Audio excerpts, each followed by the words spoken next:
Hi friends, சாயங்காலம் திடீர்னு அக்கா வீட்டுக்கு போகலான்னு தோணுச்சு. எங்கள் அக்கா வீட்டு திருநெல்வேலி அங்கே இருக்குது. அதில் ஒரு 7:30 மணி போல் தான் இங்கேருந்து இருட்டினதுக்கு அப்புறம் தான் கிளம்பணும் பார்த்துருங்க. அப்போ அக்கா வீட்டுக்கு போய் சேரும்போது ராத்திரி 9 மணியெல்லாம் ஆகிட்டு. அதுக்கப்புறம் அங்கேருந்து பேசிட்டு சாப்பிட்டு எடுத்துகிட்டு வீட்டுக்கு வரும்போது கிளம்பும்போது 1 மணிக்கிட்ட ஆகிட்டு. அப்புறம் வண்டியில் எங்கள் பாட்டு வரும்போது நம்ம 4 வழி சாலையில் நிறைய டீ கடைகள்லாம் பெருசு பெருசாக இருக்கும் பார்த்தீங்களா. அதில் ஒரு இடத்துல இருத்தி நல்ல கதையெல்லாம் விட்டுட்டு அதுக்கப்புறம் அங்கே பண்டெல்லாம் வாங்கி சாப்பிடுவோமேன்னு சொல்லிட்டு வாங்கியாச்சு. ஏன்னா நமக்கு தான் வயிறு எப்போ பசிக்குன்னே சொல்ல முடியாதுல.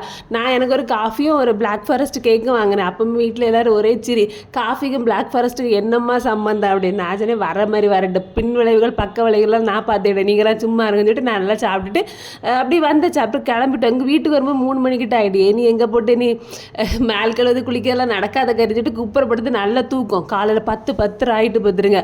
அதுக்கப்புறம் மெதுவாக எழும்பி காஃபியும் போட்டு நூடுல்ஸும் கிண்டி நாங்கள் எல்லோரும் சாப்பிட்டோம். அதுக்கடையில் இவங்க பரப்பிட்டு நேரமாகவே எழும்பி இது குடோனுக்கெல்லாம் போயிட்டு மீனெல்லாம் வேறு வாங்கிட்டு வந்து தான் எங்களை எழுப்புனாங்க. என்ன மீன் சொல்லி பார்த்தீங்கன்னா இதுக்கு பேர் தெரியாது, தெரிஞ்சவங்க சொல்லுங்க சரியா. எனக்கு கறி வச்சு மத்தியானம் சாப்பிட்ணும்.